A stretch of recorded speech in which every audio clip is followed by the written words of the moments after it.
Bienvenue dans ce vidéogramme destiné au cours de comportement organisationnel. Le but de cet exercice était de créer un nudge. Un quoi? Qu'est-ce qu'il a dit? Je vais vous expliquer. Souvent utilisé par les sciences du comportement, le nudge est un concept qui vise, sans forcer et de façon indirecte, à influencer les motivations et les prises de décision des groupes et des individus. Autrement dit, il vise à inciter les gens à changer un comportement donné et d'en adopter un autre sans utiliser la loi ou le rapport de force. Ce nudge a pour but de réduire l'absentéisme chez les élèves en études supérieures, qui s'avère un réel problème. Nous allons donc vous exposer le problème et les solutions que nous avons vous rapporter. Merci Malik. C'est clair pour tout le monde? Limpide. Alors, commençons. Voici Loïc, 20 ans, breton. Il a obtenu son bac ES du premier coup, ainsi que son concours d'entrée à l'école de commerce de Dijon. Il avait tout pour réussir. Et pourtant, il aime tellement ce qu'il apprend qu'il préfère doubler chaque année d'études. Boire, fumer, dormir, ce sont ses nouvelles passions, qu'il exerce brillamment en restant chez lui. Le réel problème est donc son absentéisme. Voici Florentin, 20 ans, bourguignon. Il a lui aussi tout pour réussir. Florentin est intelligent. Il élabore une stratégie pour assurer son année en étant présent uniquement aux cours indispensables et aux évaluations. Son objectif est de réussir en faisant un minimum d'efforts. Loïc et Florentin ont un objectif commun, finir leurs études et obtenir leur diplôme. En attendant, ils rêvent de leurs futures vacances. Le retour à la réalité peut s'avérer difficile pour eux, car malgré l'obtention de leur diplôme, l'absentéisme devient un problème, car ils n'ont acquis aucune compétence et n'ont appris que ce qui leur permet de valider leur crédit ECTS. Mais du coup, dis-moi Thomas, qu'est-ce que l'absentéisme finalement? C'est tout simplement le comportement d'une personne qui est souvent absente alors qu'elle devrait être présente. Mais alors, pourquoi Loïc et Florentin sèchent-ils les cours? Alors, selon une étude menée par plusieurs écoles de commerce, c'est à cause du contenu, de l'enseignant, d'une mauvaise organisation de l'emploi du temps ou de l'intérêt de l'élève. Mais on sait que c'est dû à la fainéantise.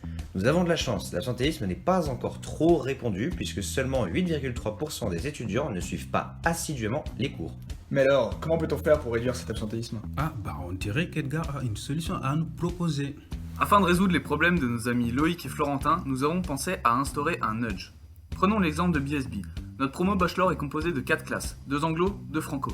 La rivalité fait rage au sein de l'établissement. Blagues de mauvais goût, photomontage, insultes, humiliations et j'en passe. Le problème est le suivant. Les anglos se croient au-dessus de tout le monde. Prétentieux, narcissiques, ils n'arrêtent pas de nous rabaisser. Comment voulez-vous respecter de tels individus? Ajoutez à cela des franco C02 qui abaissent considérablement le niveau du bachelor et vous obtenez un cocktail explosif. Oui, mais les Franco C01 dans tout ça. Bah, les C01, moi je trouve qu'ils bossent bien. Ils sont sérieux, ouverts et toujours souriants. Ils font que répondre à la provoque inutile des autres. C'est peut-être eux les vraies victimes finalement. Attends, à t'entendre, on a l'impression que l'école c'est Fight Club. Tu veux bien en revenir au sujet de départ, s'il te plaît? Désolé, je me suis emporté. Voici notre idée. Réduire l'absentéisme en utilisant la rivalité qui, bien évidemment, est bon enfant entre les classes. Le principe serait le suivant. Vous avez vu Harry Potter? Eh bien l'idée serait que chaque classe forme une maison. Gryffondor, Poufsouffle, Serre d'Aigle et Serpentard. Ainsi, en début d'année, chaque maison se verrait attribuer une cagnotte de 1000 points. Puis, à chaque absence, la maison serait pénalisée de 5 points par élève qui ne serait pas venu en cours. Par exemple, si en cette magnifique matinée du mercredi 18 novembre, 3 élèves venaient lâchement à ne pas se présenter au cours de comportement organisationnel, cela retirerait 15 points à la maison en question. Ainsi, à la fin de l'année, un classement des maisons serait effectué afin de montrer quelle classe est la plus sérieuse et laquelle se laisse un peu trop aller. De plus, il serait possible de faire un classement à l'intérieur de chaque maison, ce qui permettrait d'identifier les étudiants qui font perdre le plus de points à leur maison.